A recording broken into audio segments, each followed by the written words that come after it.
안녕하세요. 저는 서울에서 살고 있는 40대 여성입니다. 예전에는 드라마나 영화를 더 좋아했던 것 같은데 요즘에는 실제로 벌어지고 있는 이런 이야기들이 더 눈에 들어오고 관심이 가네요. 세상에는 정말 다양한 사람이 많은 것만큼 황당하고 이상한 일들이 많이 벌어지는 것 같습니다. 이곳 사연들을 보며 내 주변 어딘가에서도 이와 비슷한 일이 벌어지고 있겠구나 했는데 그 일이 저에게 벌어질 줄은 몰랐네요. 그래서 한동안은 마음 정리하느라 일에 집중을 하고 있어서 이곳에 찾아오지 못했는데 이렇게 애청자에서 사연을 들려드리는 사람의 입장이 되어 돌아왔습니다. 그럼 어떤 일이 있었는지 여러분들께 말씀드려보겠습니다. 저희 집 가족 구성원은 저와 부모님 그리고 저보다 3살 어린 여동생 이렇게 4식구였습니다. 저희 집 형편은 그다지 좋지 못했어요. 부모님 2분께서도 어려운 가정 형편에서 자라오시다 보니 공부보다는 당장의 생계를 위해 돈을 벌어야 하셨고 그래서 남들보다 짧은 학력을 가지고 계셨죠. 10대, 20대 때는 부모님과 형제자매들을 위해서 열심히 사셨고 결혼을 하신 후 30대, 40대 때는 우리 식구들을 위해 정말 열심히 사셨던 분들이셨습니다. 하지만 이 세상은 흘린 땀과 노력에 비례해서 더 나은 삶을 살 수 있는 곳이 아니었죠. 쉬는 날 없이 그 누구보다 열심히 그리고 정직하게 사셨지만 사무직이 아니라 몸을 쓰는 일, 배움이 짧은 사람들이 하는 일이라는 이유로 가난이라는 것에서 벗어날 수가 없었습니다. 제가 막 태어났을 때나 저와 여동생이 자라 집안 형편을 어느 정도 짐작을 할 수 있을 때나 가난한 형편은 마찬가지였죠. 하지만 부모님께서는 정말 열심히 사셨고 저희들에게 작은 것 무엇 하나라도 더 해주려 노력을 해오신 걸 알고 있었어요. 항상 저와 동생에게 다른 아이들 누리는 걸 해주지 못하신다며 미안해하셨죠. 또 물질적으로 잘해주지 못하면서 일을 하느라 곁에 같이 있어주지 못하시는 것도 항상 미안하다고 하셨습니다. 자식들에게 항상 미안함을 표현하시는 부모님을 보면서 제가 더 안타까웠어요. 그러면서 세상이 참 불공평하다는 생각도 하게 되었죠. 서로 출발선이 달라 불공평한 삶으로 시작을 하게 되고 생계를 위해 배움의 기회마저 놓친 후에는 그 격차가 노력으로도 좁혀지지 않다니 무엇인가 잘못되었다고 생각이 들었어요. 제가 이 잘못된 구조를 바꿀 순 없겠지만 부모님께서는 기회조차 없으시던 배움의 길이 있으니 이걸로 우리 가족의 형편을 나아지게 만들 수 있을 거라 믿었습니다. 그래서 제가 꼭 성공을 하여 힘들게 사시는 우리 부모님을 호강시켜드리겠다는 일념 하나로 열심히 공부를 하게 되었죠. 제가 한 노력의 보상인지 아니면 부모님께서 물려주신 좋은 머리 때문인진 모르겠지만 다른 친구들처럼 비싼 사교육 하나 받지 않고도 명문대학으로 진학을 할 수 있었습니다. 물론 명문대 진학만으로 제가 생각하는 성공이 보장되는 건 아니었기 때문에 수험생 시절과 비슷한 노력을 대학에 가서도 해야 했습니다. 그리고 부모님의 부담을 덜어드리고 수험생이 된 동생을 도와주기 위해 과외 아르바이트까지 하면서 정말 바쁜 시간을 보내게 되었죠. 대학 성적 관리를 하면서 이력서에 한 자라도 더 추가하기 위해 도움이 되는 공부와 공모전들까지 참가를 했고 그렇게 바쁜 시간 중에도 과외를 하며 정말 열심히 살았죠. 바쁜 일정에 너무 힘들어서 과외라도 줄여볼까 싶었지만 통장에 들어오는 돈을 생각하면 쉽게 그만둘 수 없었습니다. 그리고 부모님께서 몇십 시간 일을 하시고 돌아오셔서 받는 돈에 비하면 정말 좋은 환경에서 편하게 일을 하며 제 나이 맞지 않게 큰 돈을 벌고 있으니 얼른 생각을 고쳐먹고 돈을 벌 수 있는 것에 대해 감사하게 생각하고 있었죠. 그런데 생각을 해보니 과외로만 버는 돈이 꽤나 많다는 걸 느끼게 되었습니다. 특히 방학이 되어 과외하는 데 온 시간을 쏟아부어 보니 신입 직장인 초봉에 한 달 월급을 넘게 되더라고요. 그러면서 사교육 쪽에 관심을 가지게 되었죠. 제가 수험생 시절 때에도 인터넷 강의로 연봉 10억 스타 강사다, 문제집 파는 걸로만 1년에 몇 억을 번다 하는 이야기를 들어왔기 때문에 성공을 멀리서 찾을 필요가 없다는 생각이 들었습니다. 거기다 과외를 해오면서 아이들을 가르치는 게 제 적성에도 맞다는 걸 알았고요. 그래서 선배들과 인터넷으로 학원 강사에 대해 알아보게 되었죠. 그렇게 알아본 결과 꼭 유명 학원 스타 강사가 아니더라도 큰 연봉을 받을 수 있다는 걸 알게 되었습니다. 제가 다닐 때보다 더 커진 사교육 시장으로 인해 그때 스타 강사는 작은 기업체만큼 돈을 번다고 하니 더 매력적으로 느껴졌어요. 물론 학원 강사가 된다고 다 돈을 잘 버는 건 아니었지만 내 노력의 여부와 능력에 따라 대기업 회사원보다 더 이른 나이에 성공을 할 수 있다는 걸 알 수가 있었죠. 수천 수만 명이 되는 학원 강사들 가운데 제가 잘 된다는 보장은 없었지만 그렇다고 안 될 거라는 것도 없었습니다. 스타 강사는 꿈도 꾸지 않았고 유명 학원가에서 일만 할 수 있게 되어도 성공이다 싶어 학원 강사를 꿈꾸게 되었죠. 학원 강사를 목표로 대학생 시절 경력도 쌓고 공부도 하면서 꿈에 다가가려고 했습니다. 그리고 제가 했던 과외 경력으로 인해 강남의 아주 작은 학원에서부터 학원 강사 일을 시작할 수 있었죠. 그 후 밤낮 가리지 않고 학원 일을 최우선 순위로 두고 일에 매달린 결과 한 해 한 해 더 큰 학원으로 옮길 수 있었고 더 많은 연봉을 받을 수 있었죠. 그렇게 대학 졸업 후 학원 일에만 온 신경을 쓰고 일을 해오다 보니 강사 경력 15년 만에 나름 알아주는 학원 강사가 되어 있었고 연봉 또한 이전에는 상상도 할 수 없을 만큼 벌게 되었어요. 제가 목표로 삼았던 꿈보다 더 나은 모습의 제가 되어 있었죠. 그리고 평생의 바람이던 부모님을 좋은 곳에서 편히 모실 수 있었습니다. 하지만 얻는 게 있으면 잃는 게 있는 것처럼 경제적인 성공을 하게 되며 그 외에 많은 것들을 잃거나 포기했었죠. 그 중 하나가 연애와 결혼이었습니다. 제 주위에는 이미 다들 결혼을 한 상태였고 자녀를 둔 사람들도 있었어요. 결혼을 하지 않은 사람들도 있었지만 다들 연애 정도는 하면서 살아왔고 저와 다르게 자신들이 스스로 결혼과 연애를 거부하는 사람들이었죠. 저는 성공하겠다는 일념 하나로 살아오다 20, 30대 평범한 여자들이 즐겨야 하는 대부분의 것들을 포기했던 거였고요. 물론 정말 마음에 든 사람이 있었더라면 또 어떻게 되었을지 모르겠지만 말이죠. 어쨌든 목표하는 바 모든 것을 이루고 여유가 생긴 그때는 연애를 바라면서도 때를 놓친 것 같아 연애와 결혼 모두 반쯤은 포기한 상태로 지내게 되었습니다. 그런 저에게 한 남자가 먼저 대시를 해오게 되죠.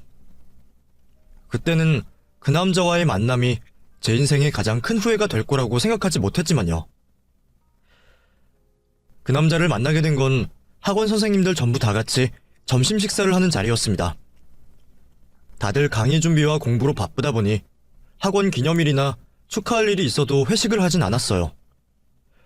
보통 업무 메일로 공지를 하거나 축하하는 게 대부분인데 그날은 신년이기도 하고 작년도 성적과 매출이 급성장을 하여 축하하는 자리를 다 같이 하는 점심 식사로 대신하기로 했죠. 그런데 그 자리에 남자도 같이 하게 되었습니다. 원장 선생님과 일 관련으로 상의를 하러 온 상황이었는데 온 김에 같이 식사를 하게 되었죠. 인터넷 강의 동영상 관련해 일해주시는 업체 대표라고 소개를 받았어요. 그런데 그 남자가 식사를 하는 중에 저를 계속 의식하는 겁니다. 그래서 아는 사람인가 싶었어요. 과거 대학생 시절 과외를 해주었던 학생이거나 학원 강사 초창기 만난 인연인가 싶었죠. 그런데 아무리 봐도 저는 기억이 나질 않는 겁니다. 딱히 남자 측에서도 저에게 아는 척을 하거나 물어오지 않으니 사람을 착각한 줄 알고 그냥 넘기려고 했죠. 이후 식사를 마치고 강의 준비를 하러 가는 길이었는데 남자가 저에게 뛰어오더니 대뜸 연락처를 달라고 하는 거예요. 저기요, 저 연락처 좀 받을 수 있을까요? 네? 왜요? 그리고 아까 식당에서도 계속 저를 보시던데 혹시 저희가 구면인가요? 아니요, 오늘 처음 만났습니다. 그런데 그쪽이 제 이상형이거든요. 남자친구 없으시면 저랑 몇 번 만나보시죠. 한눈에 봐도 나이 차가 한참 나는 남자가 당돌하게 마음에 든다고 만나자고 하니 기분이 좋으면서도 어이가 없더라고요. 우선 강의 시간에 늦을 것 같아 연락처를 주고 떠났지만 그때까지도 그 사람이 남자로 느껴지진 않았어요. 내 나이를 알게 되면 알아서 물러설 것 같아 크게 신경 쓰지 않고 재미있는 에피소드로 넘기려 했죠. 그날 밤 늦은 강의를 마치고 집으로 돌아가려는데 남자에게서 연락이 와 있었습니다. 그래서 몇 마디 주고받으며 제 나이도 밝히게 되었죠. 그런데 남자는 여전히 당돌하게 나이가 무슨 상관이냐며 사람 대 사람으로 만나자고 하는 거예요. 어쨌든 나를 좋게 봐준 게 기분이 좋아 한번 만나서 밥이나 사주고 끝내려고 했죠. 그런데 남자는 식사 자리에서도 저에게 관심이 있다며 마음을 드러냈고 다시 한번 사람 대 사람으로서 자신을 평가해달라고 했습니다. 묘하게 남자의 말에 귀를 기울이게 되었고 잠깐의 만남이었지만 나이답지 않게 진지하고 믿음이 가는 사람이란 걸 알 수 있었죠. 그 후로도 몇 차례 만남을 가지게 되면서 더 좋은 남자라는 걸 알게 되었고 서로 나이를 신경 쓰지 않은 채 연애를 하게 되었죠. 그러다 연애 초기 생각지도 못하게 남자친구의 어머니를 만나게 되었어요. 아직 저에 대한 정보가 없으신지 아들의 여자친구인 제가 궁금하다며 남자친구의 만류에도 같이 자리를 하게 되었죠.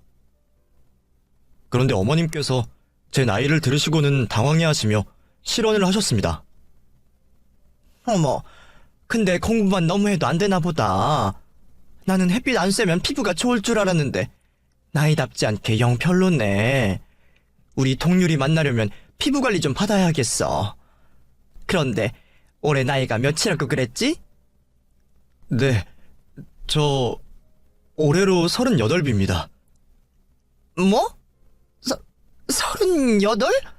38이라고? 우리 동률이가 이제 29인데 곧 40인 사람을 만난다고? 동률아, 너 제정신이니? 저도 제 나이가 많다는 걸 알았기 때문에 제 나이를 듣고 불편해하시는 어머님 심정이 이해가 되었어요. 그런데 아무리 마음에 들지 않는다고 해도 그렇지 사람 있는 앞에서 대놓고 기분 나쁜 티를 내시는 어머님 때문에 너무 부끄러워 얼굴이 달아올랐죠. 그 후 함께 자리를 하는 동안 어머님께서는 머리에서 생각나시는 그대로 입 밖으로 말씀을 하시면서 저를 여러 번 곤혹스럽게 만들었어요.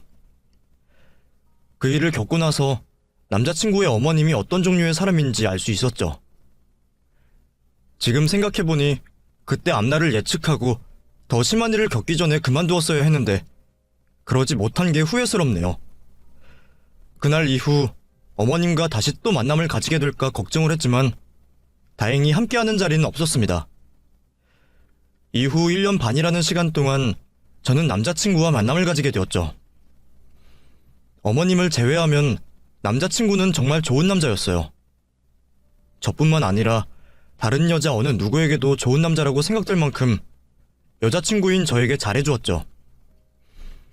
경제적인 능력은 부족하긴 했지만 남자친구가 제 나이를 신경 쓰지 않았던 것처럼 저 역시 남자친구의 경제적인 부분을 개의치 않아 했습니다. 사실 말만 대표지 업체 직원은 한 명이었고 늘어나는 경쟁 업체로 벌이가 좋진 않았거든요. 하지만 누구나 다 아쉬운 점이 있듯이 유일하게 있는 단점이었고 그 외에는 모든 게 제 이상형에 부합했습니다. 하지만 그런 남자와 연애를 하면서도 걱정을 할 수밖에 없었죠. 결혼을 한다고 해도 어머님의 반대가 예상되어 걱정이었고 결혼을 안 한다고 하면 헤어질 걸 알면서 이어지는 연애라고 생각이 들어 불안했습니다. 그런데 그때 남자친구가 프로포즈를 저에게 해왔어요. 프로포즈마저 제가 상상한 그대로의 모습이었기 때문에 감동을 받았지만 현실적인 이유가 생각이 나서 결국 거절을 하게 되었죠. 그렇게 남자친구와는 헤어지게 될 줄 알았는데 남자친구는 끝까지 저를 붙잡고 이유를 물어왔습니다. 처음에는 애매하게 대답하던 저도 결국에는 솔직한 이유를 말하게 되었죠. 그러자 남자친구는 또다시 몇 날 며칠 동안 저를 설득시켰어요. 다른 것 신경 쓰지 말자고 말하며 자신이 어머님의 반대를 설득시켜보겠다면서 말이죠. 저 또한 남자친구를 놓치고 싶지 않았기 때문에 다시 한번 해오는 남자친구의 프로포즈를 받게 되었습니다. 저희 부모님께서는 평생 집안을 위해 고생을 해온 제가 시집을 가게 되었다면서 좋아하셨습니다. 그래서 인사를 하러 온 남자친구도 다른 걸 묻지 않고 이것저것 챙겨주시며 잘해주셨죠. 그 다음이 문제였어요. 첫 만남에서도 제 나이를 가지고 말이 많으시던 예비 시어머니께서 어떤 반응을 보이실지 걱정이 되었죠. 결혼을 위해서는 꼭 넘어야 하는 일이니 마음의 준비를 단단히 하고 찾아가게 되었습니다. 그리고 역시나 찬바람 쌩쌩 부는 예비 시어머니를 보게 되었죠. 제가 집으로 들어와도 소파에 앉아 보던 TV에서 눈을 돌리시지 않고 계시던 어머님께서는 따로 저를 맞을 준비를 하지 않으셨습니다. 아무리 나이 많은 제가 마음에 들지 않는다고 해도 자식 이기는 부모 없다고 아들이 데려온 사람을 위해 간단한 식사와 차는 준비해 주실 줄 알았는데 횡한 집을 보니 민망하더라고요. 그러자 남자친구가 민망한 상황을 만회해 보려고 직접 식사상을 차리겠다고 했죠. 그러자 시모가 자리에서 일어나면서 궁시렁거리기 시작했습니다. 어머니께서 날짜를 착각하셨나 보다. 내가 간단하게 우리 3명이 먹을 밥 차릴게. 잠깐만 여기서 기다려. 통유리 네가 밥상을 차리긴 왜 차려? 애초에 집에 데리고 오지 않았으면 이럴 필요도 없었는데. 내가 밥 차릴 테니 너는 앉아있어. 저는 그 자리에서 어른 채로 시모의 큰 목소리에 기가 죽어 있었죠. 그렇게 억지로 차린 밥상은 딱히 손님이 와서 차린 음식상으로는 볼 수 없었습니다. 있던 반찬 내오고 먹던 찌개 다시 끓여온 것밖에 없었죠. 먹으면 체할 것 같아 남자친구에게 밥을 적당히 덜어달라고 하고 넘어가지 않는 밥을 억지로 먹었어요. 그러니 그것 가지고 또 어머니께서 뭐라고 하셨죠. 쟤는 나이도 많아서 연비도 떨어질 애가 무슨 밥을 저렇게 적게 먹는다니. 저럴 거면 먹지를 말지. 왜 남의 반찬에 침을 묻혀? 그쯤 되니 남자친구도 더는 안 되겠다고 생각했는지 저를 비호하고 나섰습니다. 어머니, 정말 너무하세요. 인사드린다고 찾아온 사람에게 최소한의 손님 대접은 하셔야죠. 그리고 왜 굳이 안 해도 될 말씀하세요? 제가 말씀드렸는데 왜 이렇게 나오세요? 저 꼭 이 사람과 결혼할 거라고요. 그러니까 이렇게 유치한 행동 좀 하지 마세요. 뭐? 유치해? 너 벌써부터 저 여자 편드는 거냐? 지금부터 이러면 나중엔 얼마나 더 하려고 이러는 거야? 남자친구가 너무 흥분한 것 같아 더 흥분을 하기 전에 어머님께 죄송하다는 말씀을 드리고 남자친구를 같이 데리고 나왔습니다. 그리고 다시 들어가봤자 긍정적인 이야기는 들을 수 없을 것 같아 인사를 드리고 나오게 되었죠. 그날 이후 본격적으로 결혼을 반대하는 시모에 괴롭힘을 당하게 되었어요. 내가 이렇게 해서 결혼을 해야 하나 싶을 정도로 저에게 자신의 아들 곁에서 떨어지라고 갖은 협박을 해오는 시모에게 시달림을 당하게 되었죠. 전화 문자 테러는 기본이었고 점심시간 학원 앞에서 저를 잡아다가 점심시간 내내 남자친구와 떨어지라며 요구를 하셨어요. 그렇게 시달림을 받다 보니 시모 때문에 없던 위장병도 생기고 원형 탈모도 왔습니다. 겉으로 보이는 상처가 그 정도였는데 마음의 상처는 얼마나 더 쓰리고 아프겠어요. 그런데 저도 평생 도끼 하나로 그 자리까지 올라와서 그런지 시모가 그런 행동을 할수록 기필코 결혼 승낙을 받겠다는 생각이 들었습니다. 그리고 시모에게 받은 상처를 남자친구가 대신 감싸줬기 때문에 시모의 시달림에 굴하지 않고 결혼의 뜻을 굽히지 않았죠. 무조건 버티고 있으면 부딪히기만 할 것 같아 시모의 마음을 누그러뜨리는 방법을 사용하기로 했습니다. 그래서 지극정성을 다해보기로 했죠. 애들 강의 준비하느라 정신없는 와중에 시모가 좋아하는 음식들 리스트를 받아 직접 요리를 해서 아침마다 가져다 놓기도 해봤습니다. 그랬더니 효과가 있는 건지 시모가 학원으로 찾아오지 않았고 전화와 문자를 해오는 횟수가 눈에 띄게 줄었어요. 이렇게 달래는 방법이 시모의 결혼 반대에 적절한 방법이라는 걸 알게 되었고 좀 더 힘을 내보기로 했습니다. 그래서 시모의 취향에 맞는 선물들을 준비해서 남자친구가 집에 없는 사이 찾아가게 되었죠. 제가 가져온 선물을 보시며 환하게 웃음을 짓던 시모는 이내 제가 앞에 있다는 걸 깨닫고 표정 관리를 했어요. 그리고 또다시 결혼은 안 된다며 결혼 반대의 의사를 나타냈습니다. 그런데 차가운 목소리와 달리 눈은 계속 제가 선물해온 것들에 가 있더라고요. 제가 그 모습을 눈치챈 것 같아 하자 시모는 민망한지 제 손을 잡고 자기 아들 좀 정신 차리게 해달라고 부탁을 해왔습니다. 예청이야, 너가 우리 통유리보다 어른이니까 뭐가 옳은 행동이고 옳지 않은 행동인지 알 거 아니니. 우리 통유리가 아직 철이 덜 들어서 나중에 후회할 짓 하는 거야. 나이 한참 많은 네가 잘 타이르고 우리 통유리 바른 길로 보내줘야 하지 않겠니? 제발 네가 통유리한테 말 좀 해줘. 도대체 뭐가 옳은 일이고 뭐가 바른 길이라고 하는 건지, 그렇다면 제가 남자친구와 결혼하는 게 올바르지 못한 일이고 나쁜 길이라고 하는 건데, 듣고 보니 기분이 너무 나쁘더라고요. 그렇다고 화를 낼 수는 없어서 최대한 예의 차려서 말에 반박을 했죠. 그랬더니 시모는 그게 기분이 나빴던 것 같아요. 갑자기 호구조사를 하기 시작했습니다. 네가 왜 이렇게 끈질기게 결혼을 하려는지 모르겠지만 내 입장에서는 어린 남편 잡아서 팔자 펴보라고 한다는 생각밖에 들지 않는구나. 솔직히 우리 아들은 이제 막 시작했다고 하나 한 회사 대표이고 너는 수많은 학원 선생들 중 한 명 아니냐. 그것도 나이가 많아서 잘려도 한참 일찍 잘릴 텐데 젊은 남편 옆에 딱 붙어서 편하게 살려는 속셈인 걸 모를 것 같아? 어머님, 저 어떤 남자든 그 남자 잡아서 팔자 필 생각 없어요. 그리고 제가 남자 팔자 피게 해주면 피게 해줬지 누구한테 붙어서 살 생각도 없고요. 어머님께서 어떤 학원 강사를 생각하시는지 모르겠지만 제가 동률씨가 버는 돈에 몇십 배는 더 받을 거예요. 그리고 그동안 모아놓은 돈만 해도 앞으로 동률씨가 벌여오는 돈 안 받고 생활 꾸려갈 수 있는 능력 되고요. 그러니까 오해하시지 마시고 저를 그냥 며느리로서 어떤 사람인지 봐주세요. 저 어머님과 잘 지내고 싶어요. 제 남자친구의 어머님이시고 결혼하면 시어머니가 되실 분 잘 모시고 살고 싶다고요. 나이 빼고는 다 자신 있었기 때문에 시모를 붙잡고 제가 살아온 인생과 쌓아온 경력 그리고 경제적인 능력을 짐작할 수 있게 설명을 하게 되었습니다.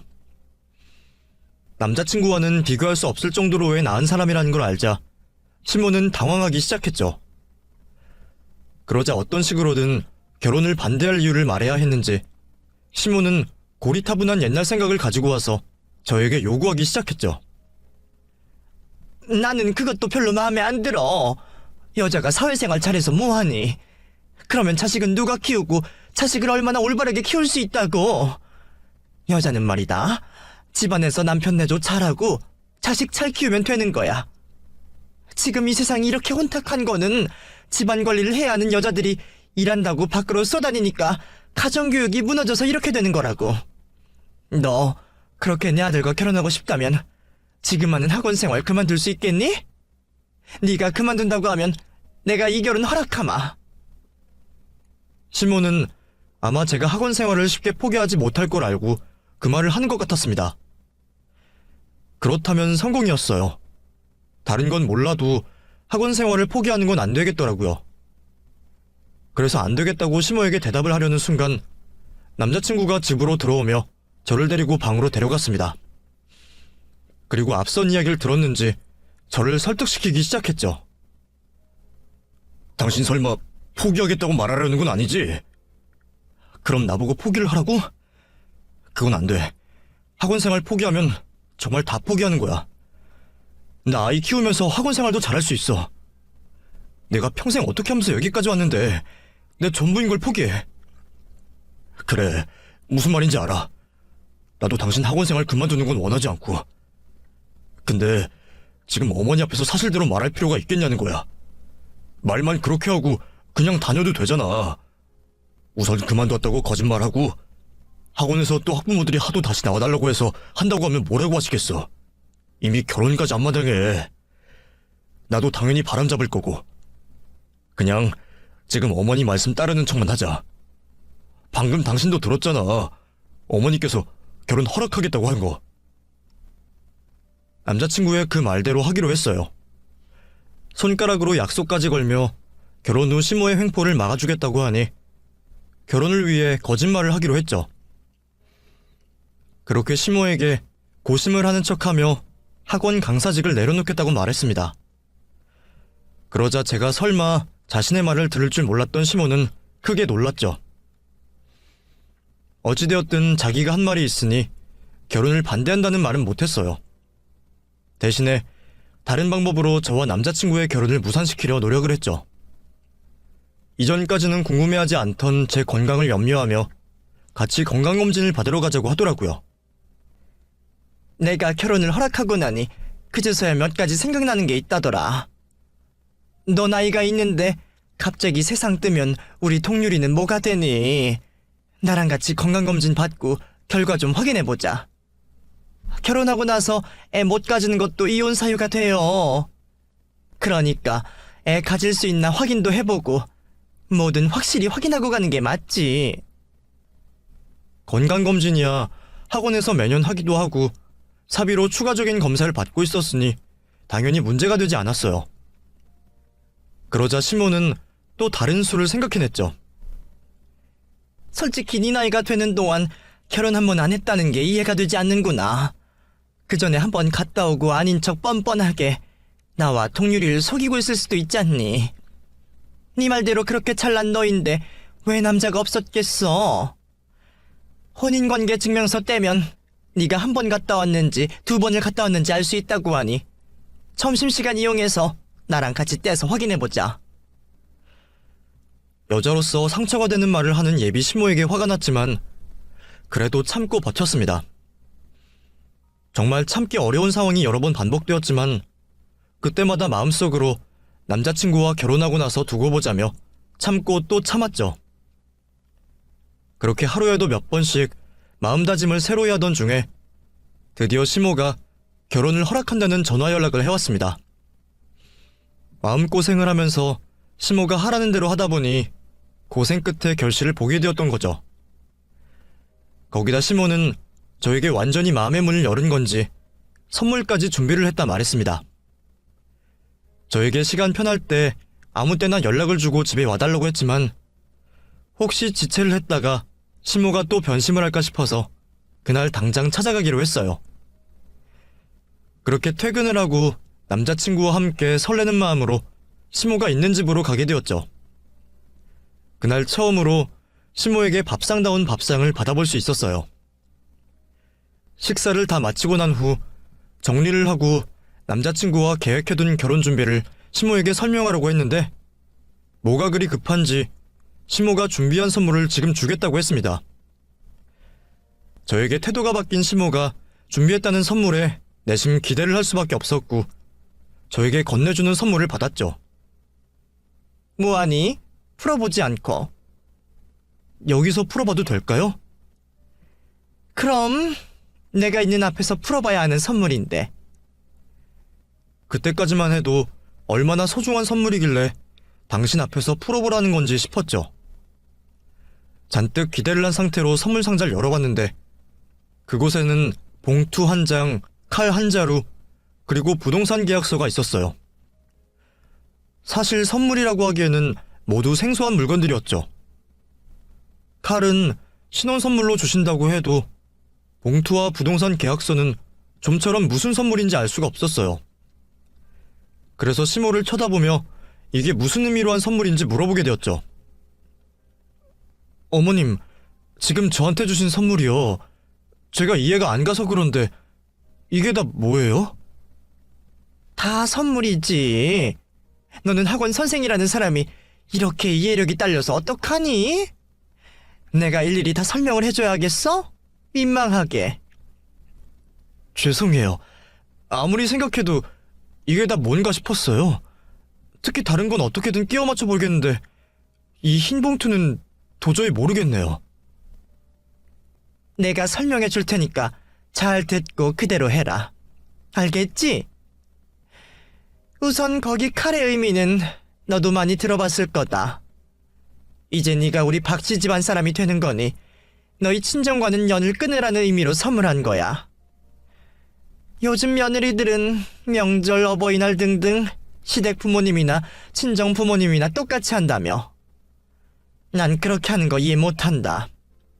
명절이면 3일이든 4일이든 꼬박 우리 집에서 있다가 가야지. 친정이야 그 다음 주말에 짬을 내서 가면 되는 거고. 그리고 어버이날도 마찬가지다. 뭐든지 시댁일이 먼저고 시부모님이 먼저인 거야. 너야 시아버지가 안 계시니 나만 챙기면 되는 거고. 우리 집은 제사도 꼬박꼬박 챙기니 미리 달력에 적어놓고. 저뿐만 아니라 남자친구까지 있는 앞에서 당당하게 출가 외인으로서 시댁일만 챙기라고 하는 시모가 어이가 없었지만 그 정도의 모습은 예상하지 못했던 것도 아니었습니다. 어떤 식으로든 시집살이를 시키려고 한다는 건 알고 있었어요. 다만 이렇게 뻔뻔하게 대놓고 요구를 할 줄은 몰랐었죠. 그래서 그건 문제가 되지 않았어요.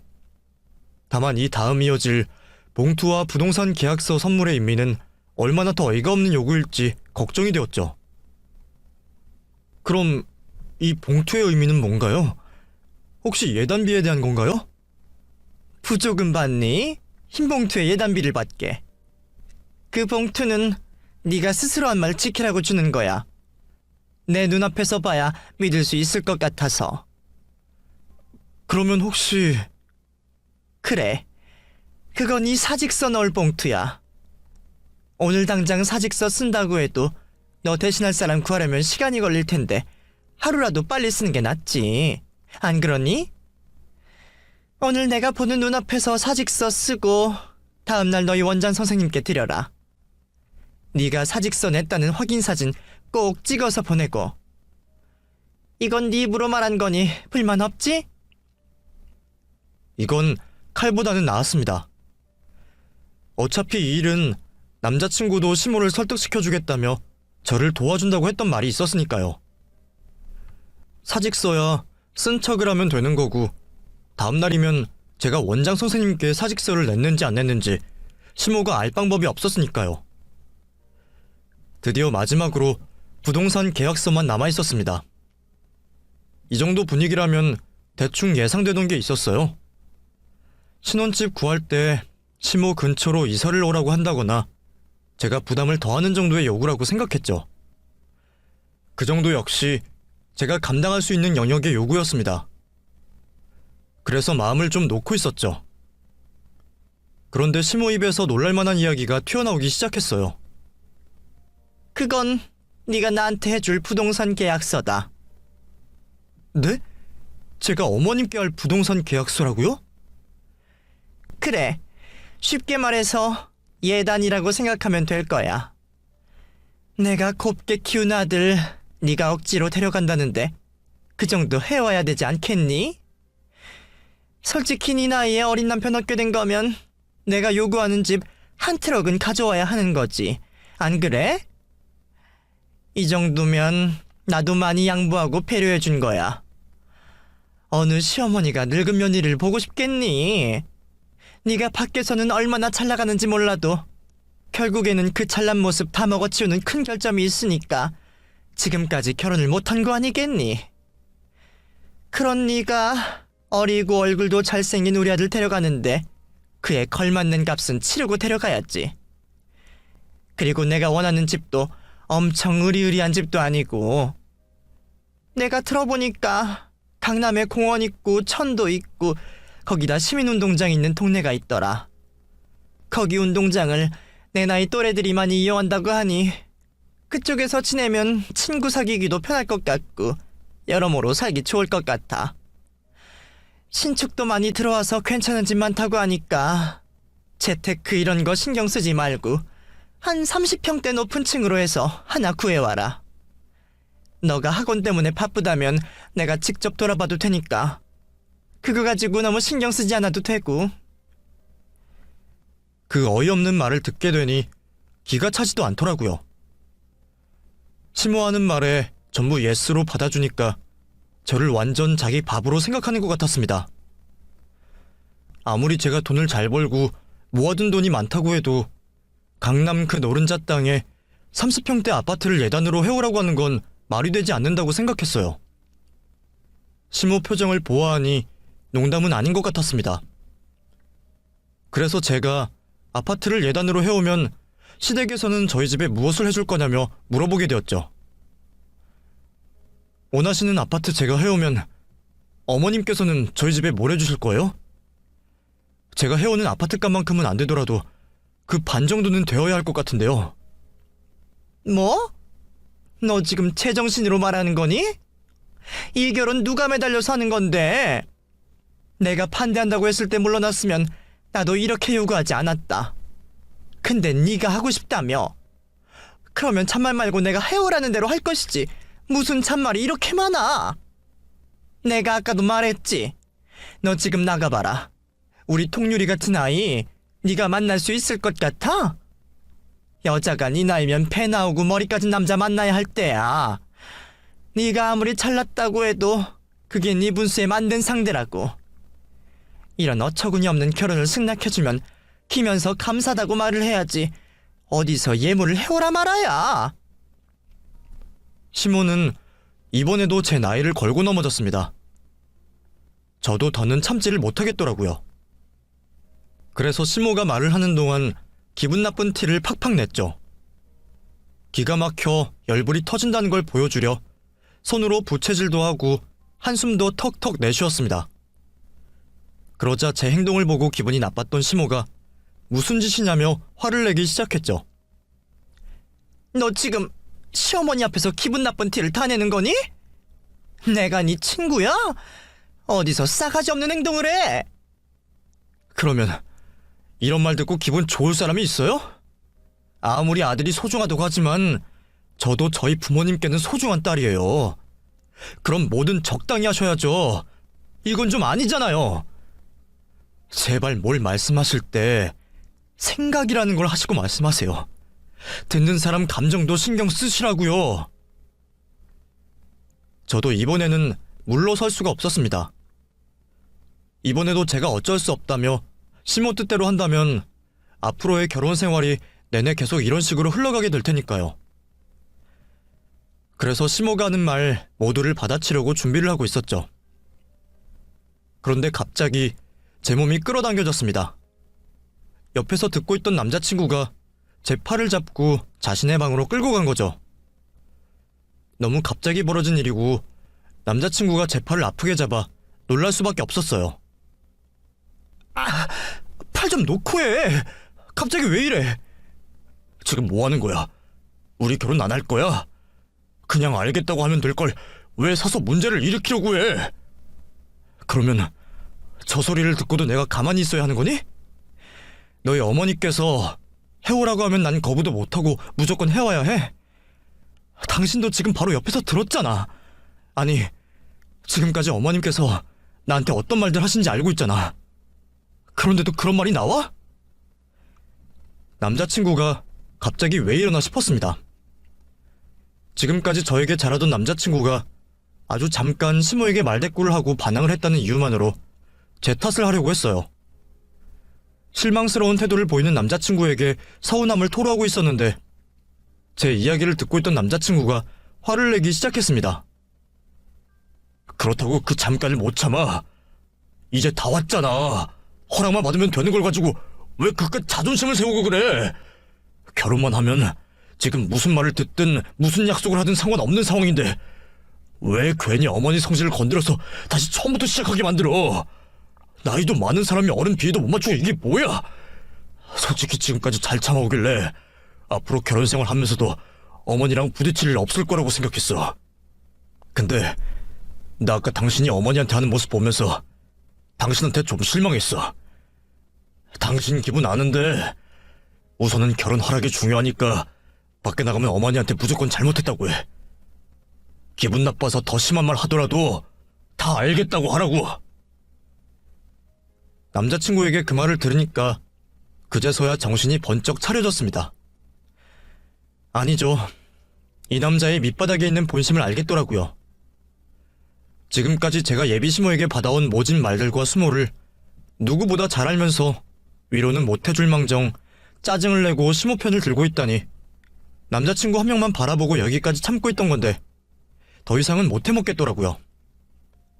저에 비하면 빈손으로 장가 오는 거나 다름이 없는 넌 주제에 그따위 말을 하는 걸 참을 수 없었습니다.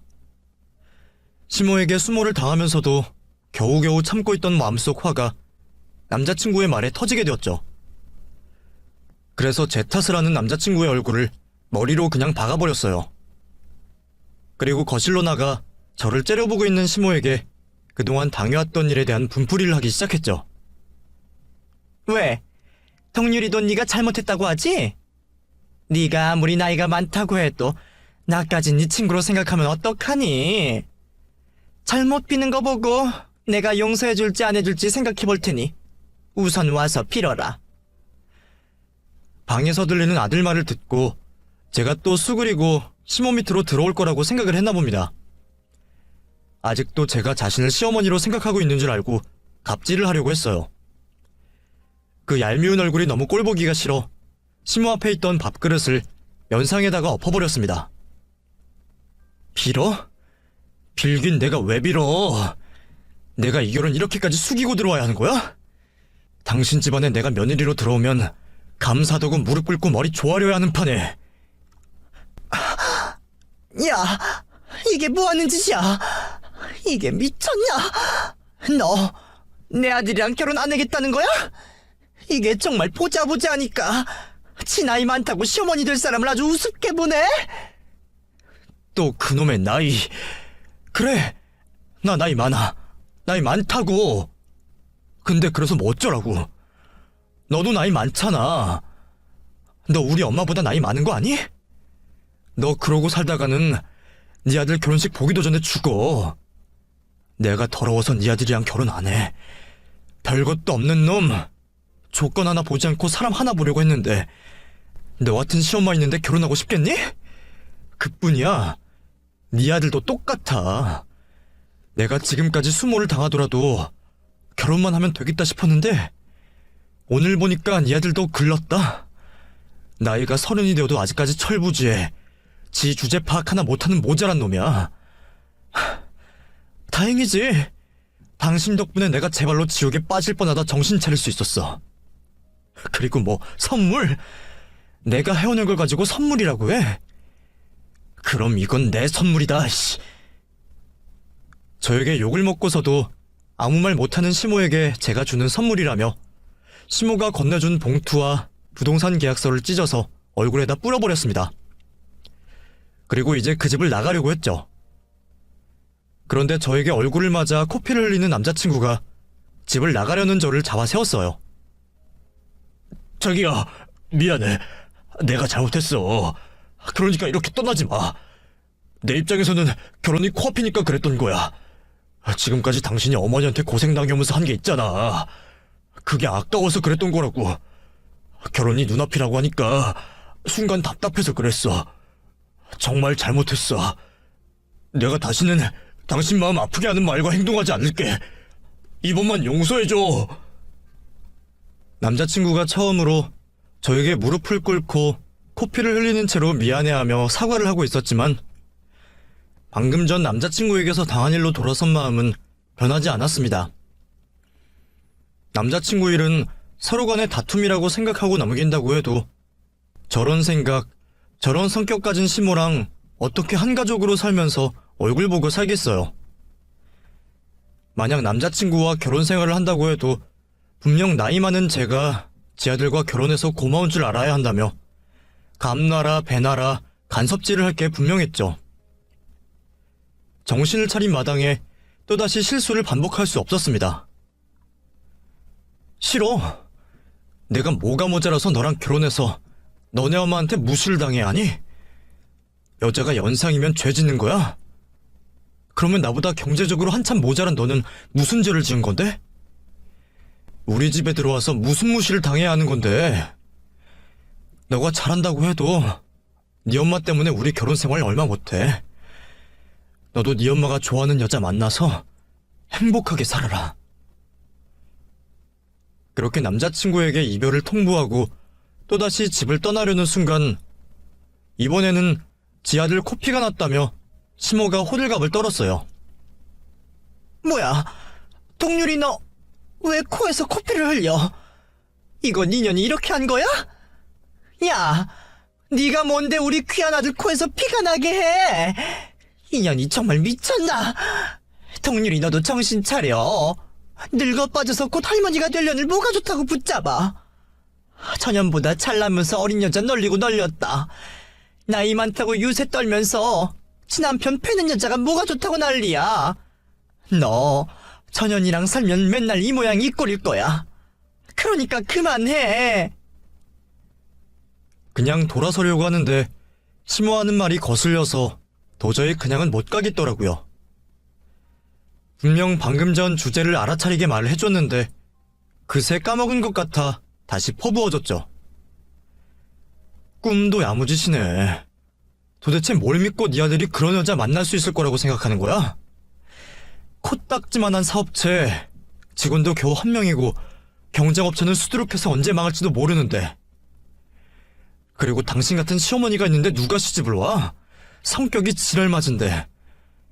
누가 들어와도 지 아들 귀하다고 여자 트집 잡아서 깎아내리고 뭐라도 하나 더 빼먹으려 할 거 아니야? 집에서 남 괴롭힐 생각할 시간 있으면 밖에 나가서 당신 아들 급이 얼마나 되는지 보고 나서 말해. 그리고 내 급은 어느 정도인지 당신 눈으로 확인해보고. 능력도 없으면서 욕심만 많아가지고 지 아들 결혼하는 걸로 한몫 단단히 챙기려고 해? 당신 그 나이 먹고 인생 그렇게 살지 마. 안 그래도 심술보 덕지덕지 붙어서 꼴 보기 싫은 얼굴 더 꼴 보기 싫게 만들지 말라고. 제가 하는 말이 틀린 말이 하나 없어서 그런지 아니면 괜히 말을 꺼냈다 본전도 못 찾을 듯 싶어서 말을 못하는 건지 모르겠지만 시모는 아무 말도 하지 않고 가만히 있더라고요. 이젠 정말 이 사람들과 같이 있는 게 지긋지긋하고 진이 빠져서 더는 못 있겠다 싶어 그 집을 떠나게 되었죠. 그렇게 악몽 같았던 시모와의 시간이 끝이 나게 되었어요. 물론 남자친구는 그날 이후에도 꾸준히 자신이 잘못했다며 그리고 시모도 반성을 하고 있다며 저를 붙잡으려 연락이 왔습니다. 미련이 남는 건 남자친구 쪽이었지 저는 시모에게 치가 떨릴 정도로 시달렸기 때문에 미련 하나 있지 않았어요. 그리고 남자친구가 저에게 화를 냈던 그 순간도 잊혀지지 않았죠. 그래서 계속 오는 연락을 차단하고 무시를 했습니다. 그리고 혹시나 불편한 마주침을 방지하고자 원장 선생님께 인터넷 강의 동영상 관련으로 문제가 너무 많은 것 같다며 핑계를 대고 더 나은 곳으로 계약을 하자고 건의를 했죠. 굳이 바꿀 이유는 없었지만 선생님들 입에서 오르락 내리락 하는 것보다 업체 바꾸는 게 더 편하고 쉬운 일이니 원장 선생님께서는 계약 기간이 종료되면 다른 업체를 구해본다고 하셨어요. 그렇게 남자친구와도 만약에 했을 만남을 방지하고 흔적을 완전히 지우게 되었고 지금까지 단 한 번도 마주치지 않고 있어요. 그 사람들 소식 궁금하지도 않아서 굳이 수소문하지는 않았습니다. 지금 저는 여전히 혼자 살고 있지만 연애는 하고 있어요. 이번에는 저와 비슷한 연령의 수준도 비슷한 남자를 만나고 있고요. 앞으로 이 남자와 어떻게 될진 모르겠지만 앞서 겪었던 일로 인해서 시댁의 상황이 어떻고 또 시부모님 되시는 분이 어떤 분이든 말도 안 되는 억지에 제가 먼저 숙이고 들어가는 일은 없을 것 같아요. 애초에 결혼이라는 게 누가 누구에게 숙이고 밑지고 들어가는 일이 아니잖아요. 사랑하는 사람들끼리 결혼을 하는 거지. 저에게 늦었던 첫 연애는 실패했지만 이 일을 계기로 삼으려고 합니다.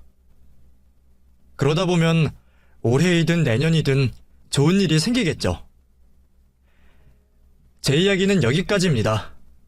그럼 시청해주셔서 감사하고 저도 다음 사연을 기다리도록 하겠습니다. 감사합니다.